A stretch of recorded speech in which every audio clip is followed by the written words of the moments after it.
you want to start creating affiliate stores. And the question is, well, what does it take to create an affiliate store, and what does that really look like? So we can walk through that step and creating a store, which is a really quick process, but then how do I then start adding products onto that newly created store? Right, so to create a new store, you go into the website section of your admin area. From there, on the top right corner, you choose the Add Store option. You'll get prompted to select whether this new store is going to be managed by someone else or whether it's a store that you own.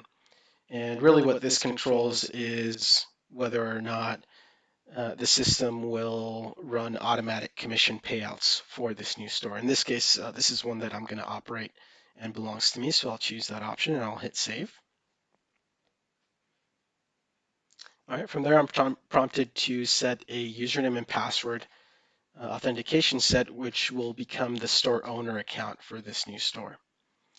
All right, so let's name this Football Booster.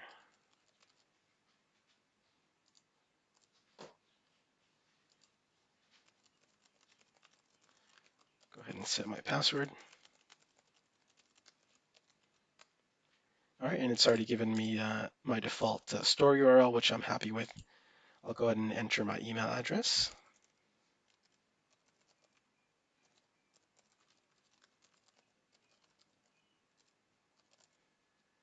And I'll agree to the terms and conditions. All right, so once I hit save here, it's going to go ahead and create my site, make sure my passwords match.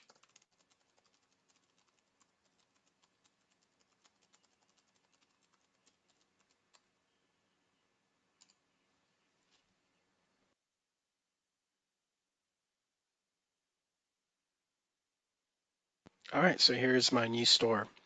Now, where do I take it from here? So the first thing you'll want to understand when considering DecoNetwork affiliate stores is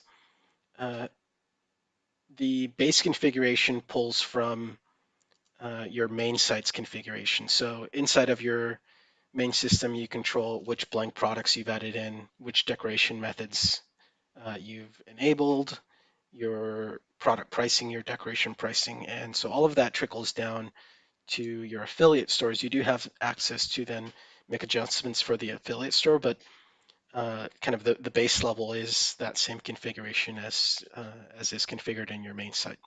So if we go in and take a look at that new store that we've created, we can see what it looks like now and how we can start bringing in some products onto it.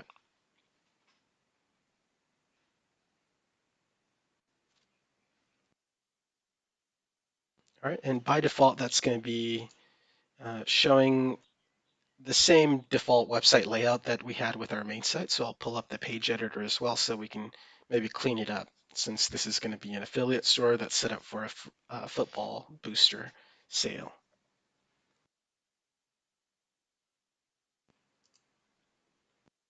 All right, so here's the default layout that we're seeing right now.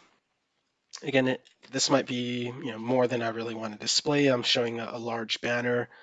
I have all of the navigation items like products, designs, create, which shows blank products, designer, which I may or may not want. So this is really more than I may want for an affiliate store. So let's go ahead and clean it up. So for this affiliate store, I'm going to get rid of this blank products widget on the home page. We'll just remove that entire row. We'll also clear out this large banner and this product listing down at the bottom of the page as well as the Instagram. So I'm really just going to leave the home page as kind of a large marketing image that I'll go ahead and change, and a link to my products. All right, so that button I can go ahead and edit it and make sure it's going to where I want it to go.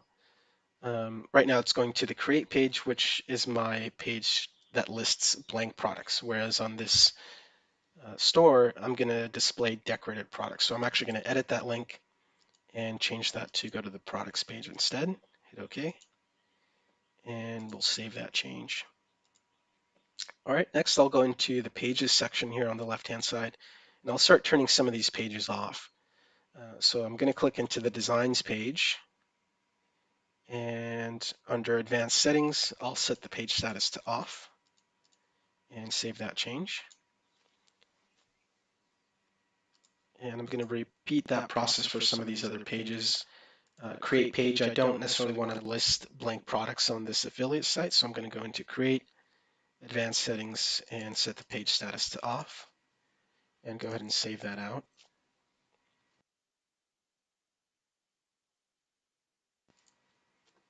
All right, I'm going to do the same for the designer. In this use case, I'm going to be selling just predefined items. I'm not going to be giving the end user the ability to do their own creations. Now, you'll see here on one of the examples, I'll do a product that can be personalized. So although you can't pull it up and do the full designer tool, move objects around and add your own artwork, you do still have the ability to give users the option to personalize an item. Maybe edit a line of text that's an applied graphing on that specific product. All right, so the designer page, I'm going to go ahead and disable. Page status off and save that one as well. And I'll disable some of these quote ones as well. This is going to be direct e-commerce. I won't have the option to request a quote on this one.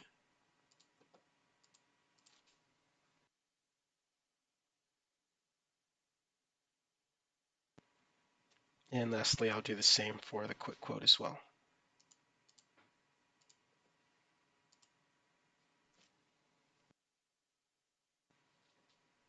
All right, so finally I'm going to go ahead and publish my changes here. And once again, we'll just quickly review what that looks like on the live site once that publish is complete.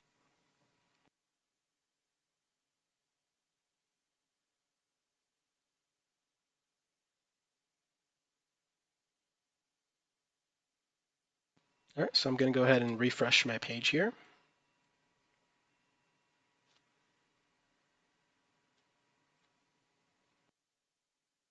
And we'll see all of those changes that I just applied through the editor now showing on the live site.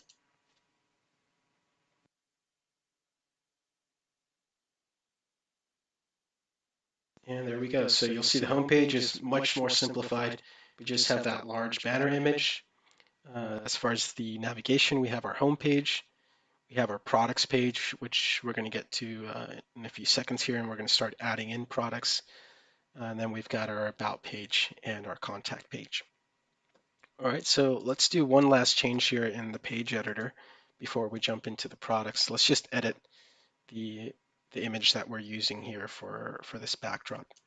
So if we go into the settings for my row section here, we can jump into background properties. And here we see the image that we're currently applying. We can go ahead and press replace to bring up the select image panel. And there's some images that we provide for you. There's also a selection of stock images that you can pull. So there's some industry images, decoration industry related images.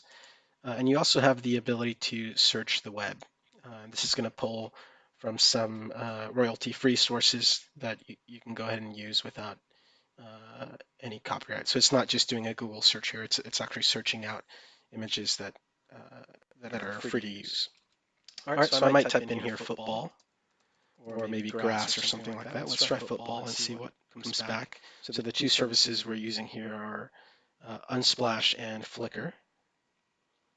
All right, so I might use this. This might be kind of a nice backdrop image, just the grass there. So I'll go ahead and select that, hit OK, and hit OK here. So that looks pretty good to me. I'll go ahead and save that change and publish.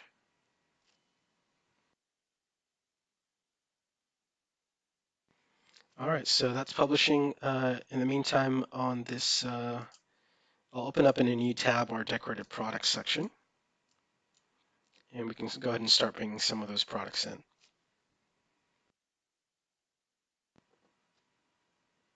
All right, so what we'll want to do is hit the Create Decorative Products button. First step of creating a decorative product is choosing the blank that you're going to use as your base item.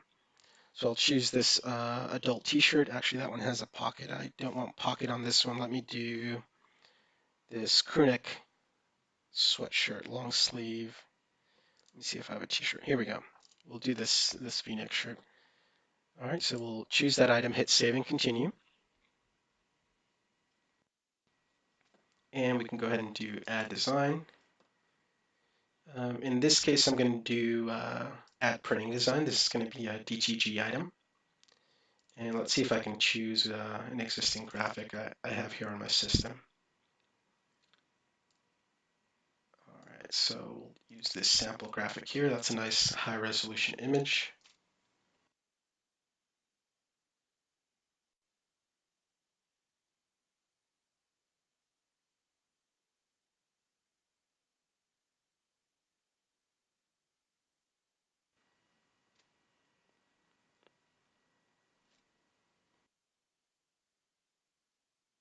All right, once that finishes processing here, we'll see that applied onto the garment. But first, we'll want to go ahead and accept that disclaimer there. It's fine for our example. And we can set the default color for our shirt here. I think it looks good on that gray shirt. All right, so I'm happy with that. I'll go ahead and hit save and continue.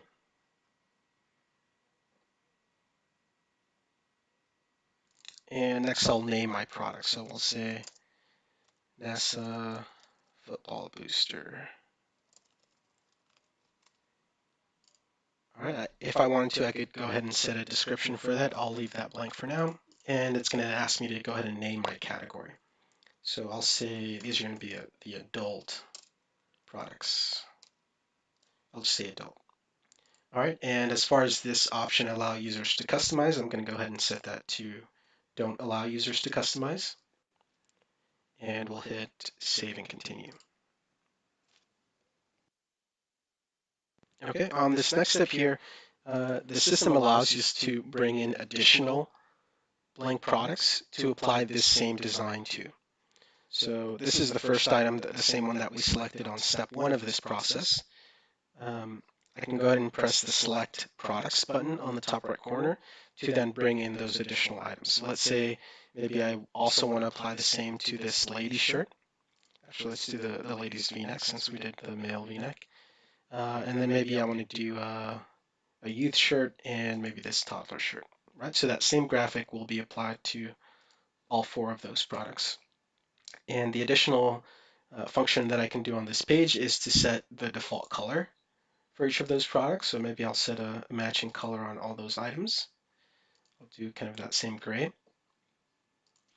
All right, and if I wanted to, I could make this product not available on all of the colors that the blank offers. So even though the blank youth shirt offers this many colors, I actually just want it on the one color that I designed it on. So what I can do is uncheck all colors, and then down here at the bottom, click the deselect all link. And so what that'll do is it's going to deselect all colors, keeping active only the default color. All right, so only that gray that we selected. So I'll go ahead and hit save and continue to complete the process here. So my system's now going to go through and create those decorated products.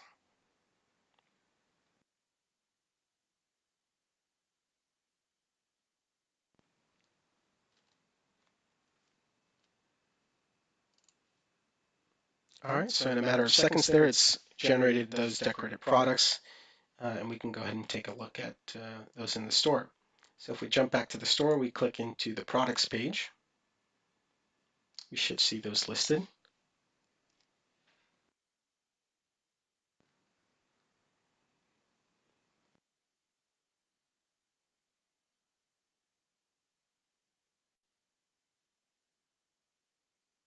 And sure enough, there they are.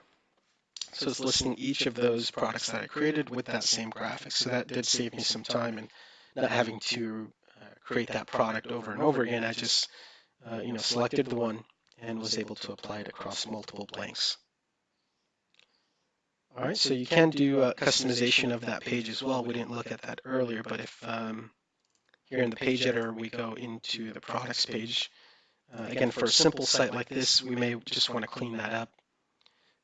For example, I may not necessarily want to show the color swatch because I only offer products in one color, so that's kind of unnecessary information there. So under product colors, I could say don't show.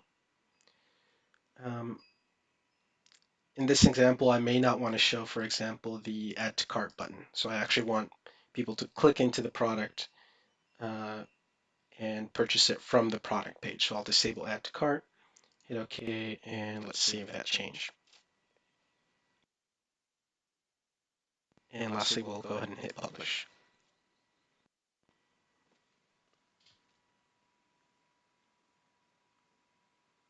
All right, so this is kind of a quick example here on how to create affiliate stores. We created the store, as you saw, that was just really a few seconds to actually create the store. Once we have that store created, it's a matter of customizing the look and feel and adding in your products.